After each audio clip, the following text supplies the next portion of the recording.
Hey you guys, kind of a impromptu video here. I've had a lot of stuff on my mind, been working a lot, but this is my lunchtime, so I figure why not? So I wanted to talk with you guys a little bit about Philadelphia, the church specifically. So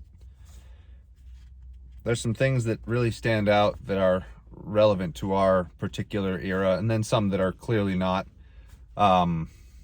The biggest ones being that this is not the era of Philadelphia, and that we are certainly not the ones who are kept from the trial. But I want to go over, well, let's just get into it. So this is the translation from ichthus.com. This is from the tribulational series, the coming tribulation series, I believe part 2, where it talks about the 7 churches. And there's some particulars to his translation that I think will stand out once we at least discuss them a little bit. And I may end up making this a 2-part just because I don't want it to run too long. So let's get into it. Revelation 3:7 through 13. And to the angel of the church in Philadelphia write, this is the one who is holy and true. This is what the one who is holy and true says. The one who has the key of David, the one who opens and no one will lock, who locks and no one opens. I know your works. Behold, I have provided an open door before you, which no one can shut. Because you have a little power, and have given heed to my word, and have not denied my name. Behold, I am going to give you some of those from Satan's synagogue, the synagogue of Satan, who claim that they are Jews, and are not, but are lying. Behold, I will make them come and worship at your feet, and they will also know that I have loved you. Because you have kept my command to persevere in me, I will also keep you from the hour of testing, which is about to come upon the entire inhabited world, to put the inhabitants of the world to the test. I am coming quickly. Hold on to what you have, that no one takes your crown away. The one who wins the victory I will make a pillar in my temple, in the temple of my God, and he shall never go out again. And I will write upon him the name of my God, and the name of the city of my God, the New Jerusalem, which is going to come down from heaven from my God, and my new name. He who has an ear, let him hear what the Spirit says to the churches. So right away, verse 7, you've seen this perhaps in different translations that you've read, or perhaps your translation says messenger. The thing is, the word angelos in Greek actually technically does mean messenger, but it also implies a messenger from God, or a spirit from God with a message. So the fact that he has it translated angel here specifically refers to the fact that, well, I've noticed, and I've mentioned in other videos as well, that these prophecies are at least, at minimum, dual in nature. So there very much was an original church of Philadelphia that originally did have a messenger that was receiving the letter from John and being sent off to them. In fact, the entire book, I'm believing, was likely sent all at once after he wrote it from Patmos. So the doctor here has a translated angel because obviously the time of that church has passed. However, the fact that each one of these churches represents an era between then and now, it is probably more apt for our direct application now that it was specifically talking about the overall full picture, if you will, of the story, if you will, of Philadelphia. So it applies in both ways. You know, it's an angel. It's one who's overlooking, one who's overwatching, one who is doing what they can, much like in Daniel, I believe chapter 10 was it, when we were talking about the prince of Persia and the prince of Greece and all these things. Those were demons. Those were angelic bad guys that were essentially trying to influence the leadership of that time to do and enact satanic principles, whereas Michael and likely Gabriel and the rest of the 7 archangels were always working against them with their college that was underneath them. So this is the one who is holy and true. This is what the one who is holy and true says. The one who has the key of David in this case. The one who opens, no one will lock. Who locks and no one opens. So in Isaiah 22:20 through 25, this originally, to the original church, if they were up on their scripture, this would automatically have reminded them of the verses specifically talking about Eliakim. Eliakim at the time of Isaiah was essentially one of my pastors put it this way, and I think this is probably the best way to put it, but he was almost as if he was like the chief of staff for the king. He was essentially the overseer of all of the king's affairs.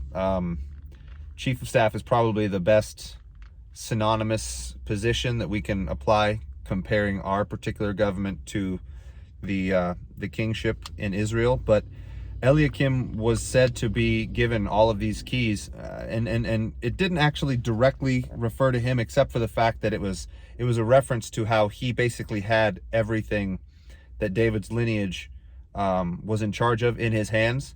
But the thing of it is, if we look at the translation of Eliakim's name, God will establish, or God rises, it was also a pre-configuration of Christ and his coming, and the fact that Christ would be the one who literally would open up the gates to heaven. You know, the narrow gate is only open through and by him. So that was beautifully that was directly referring to Eliakim, I'm sure, in the time of Isaiah, because it's Isaiah 22:20, so it was Isaiah writing these things. But it also refers specifically to the coming of Christ and how he would hold these keys. So when the original people, and honestly when we read it, we should see these things too, because it's almost a direct translation out of the Septuagint, the Greek translation of the Old Testament. And obviously it's showing that God is the one, Christ is the one who opens up the keys to the kingdom. So pretty straightforward there, but also a little bit of extra knowledge for those who haven't perhaps looked into that. Check into those verses, verify accordingly, but you'll see what I'm seeing, and it's pretty obvious. I know your works. Behold, I have provided an open door before you, which no one can shut. So the thing of it is, and we're going to get into this, and in fact, the next portion of the verse says, because you have little power and have given heed to my word. Little power basically points to the fact that this was not a very big group of people. In our day, to be like the Philadelphians is to stand out like a sore thumb in a lot of ways, because, I mean, as you guys can see by the size of this channel and by the size of other ministries that actually stand up for what is, you know, pure and true and doesn't fall for a lot of the lukewarm nonsense of our particular era, Laodicea, which is where we're at, by the way. There's really no... Sorry, guys, I got a little bit of something going on. My throat feels tight. There really is no denying that this is where we're at, especially considering the time and the fact that, you know, everything that's happening is worldwide. And while I'm speaking to you on a technological device that is designed to give everybody an instant idea as to what's going on worldwide. So the new Tower of Babel, if you will.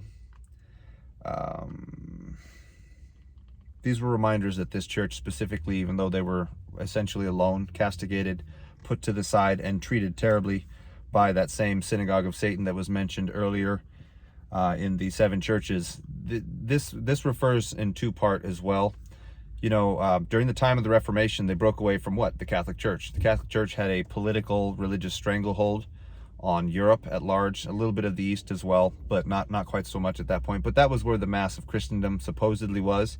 But according to, you know, how the churches, well, Sardis, how they're called dead, Pergamum, Thyatira, they're all infiltrated and on their way to becoming more and more basically corpse-like.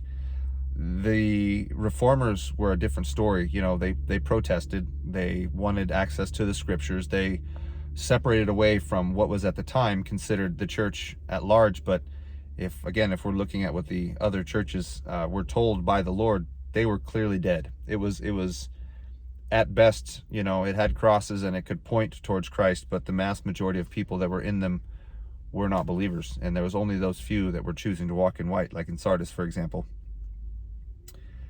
Applications for our day and time, you know,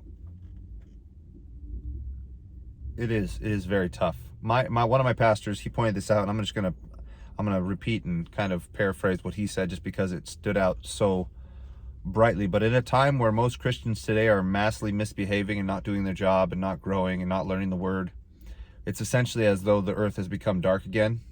And that doesn't mean it's completely dark. Obviously, there are a few of us out here who are fighting against these trends and telling the truth and doing anything they can to not be like the rest of the world, unlike our brethren, unfortunately. Temporary brethren, by the way. I believe the majority of the people that you guys see every day that are not good Christians, they're unfortunately living out the Lord's essentially prophetic words when he was talking about the seeds on the stone, on the rock. You know, they're believers for now, they're happy about it, but they're so busy making friends with the world that they're leaving themselves wide open to these soon-to-come antichrists nonsense and trickery, for lack of a better way to put it. But those of us who are standing firm and making sure that we don't compromise and don't become a part of this unfortunately reprobate and pathetic childish generation that we live in. It's almost like our light is tiny just because there's only seemingly a few of us. And I'm speaking to those of you who know what I'm talking about, because it's incredibly lonely to be this. And again, I don't like saying these things about myself because I don't have a very high opinion of myself, perhaps like you do. But the truth of the matter is, guys, is if we're actually still wanting these things on a daily basis, even if we're not feeling like what some describe as on fire for the Lord, if we're not compromising, if we're not going out of our way to join them in their foolish nonsense, if we're still picking up the Bible and actually taking it for its word, if you guys hear me and you hear my harsh words, but then you can go and see that I'm not lying to you and I'm doing everything I can to represent directly what the word actually says. I mean, how many times did we see Christ call people sons of Satan? How many times did we see him tell truth so viciously and straightforwardly that entire crowds tried to kill him, right? So honestly, if we were standing up in church saying a lot of the things that I say on this channel, we would quickly empty that church. If I were to be a lead pastor anywhere with any kind of say, that would be a very quick dissolution of a quote-unquote church, right? So for those of us that are standing up and willing to do the same thing as the Philadelphians were, which even though they had a small amount of power, a small group, you are a tiny light in a dark area. And even though it seems like it's pitch black out, the tiniest of light can pierce through the darkness and make the greatest of effect. So in Daniel is very clear that there are those of us that will stand up and do the right thing, and we will shine like the diamonds in the firmament of the heavens. So again, I'm not claiming this for myself, but I am saying that if you're standing up and you're still going after that open door that was created for you as well, just know that it's intentional and he left it there for you, and there's no reason to back down now, right? Just like it says towards the end there, hold on so that nobody takes your crown away. Also, another thing I want to address about Philadelphia. So, because you have kept, this is verse 10, because you have kept my command to persevere in me, I will also keep you from the hour of testing, which is about to come upon the entire inhabited world, to put the inhabitants of the world to the test. Those of us that are standing up right now, we're going through it, make no mistake. But there are those that, believe in the pre-trib nonsense that will use these verses and say that in the Greek it says ek, which means out of, away from. Well, here's the thing. This is a dual part prophecy initially, right? Original church and then the era of the reformers, but it's also referring now to the coming tribulation. And for those of us that are standing up and acting like Philadelphia, the same exact verses apply to us. That doesn't mean he's taking us away in some magical rapture. If that were the case, the other verses that they quote, 1 Corinthians 15, 1 Thessalonians 4, they would not have writers that time the taking, the rapture, with his return. So we only know there's one return. We only know there's one taking, one rapture. But that being said, if we look at all of the examples in Scripture, like Enoch was never actually taken away from trial. He was hundreds of years old and lived on the earth while it was violent and evil for centuries before he was actually taken.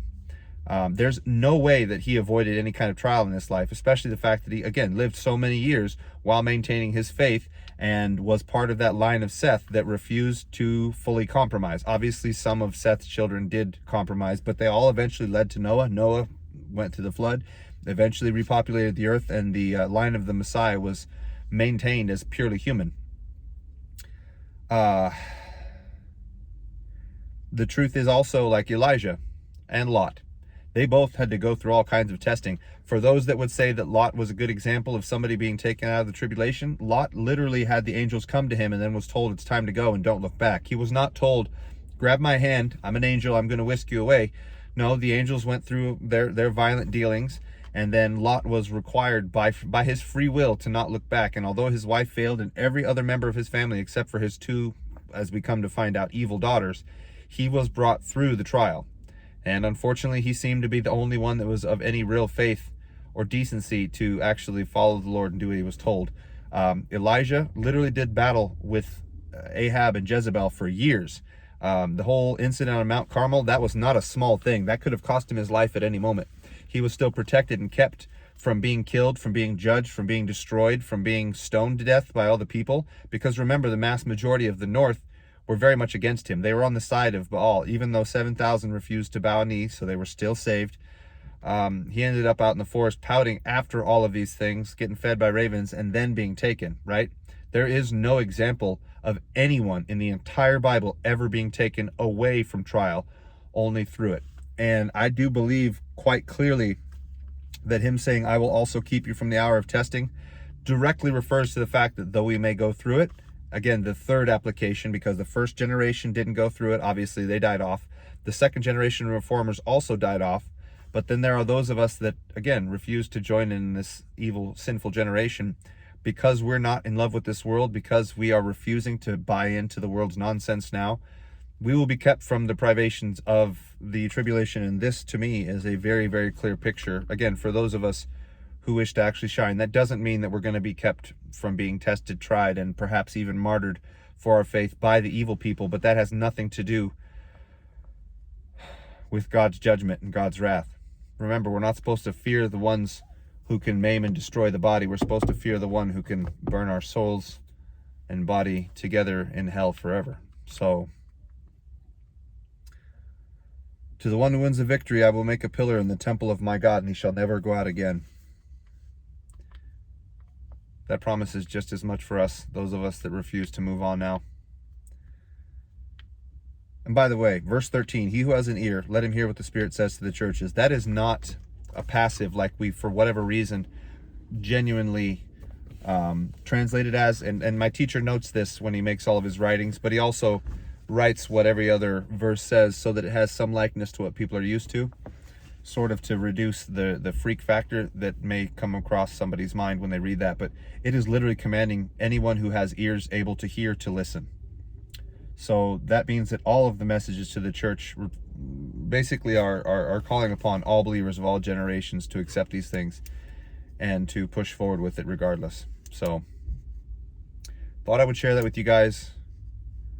Again, it does feel like we're out in a desert. It feels like things are already starting to dry up.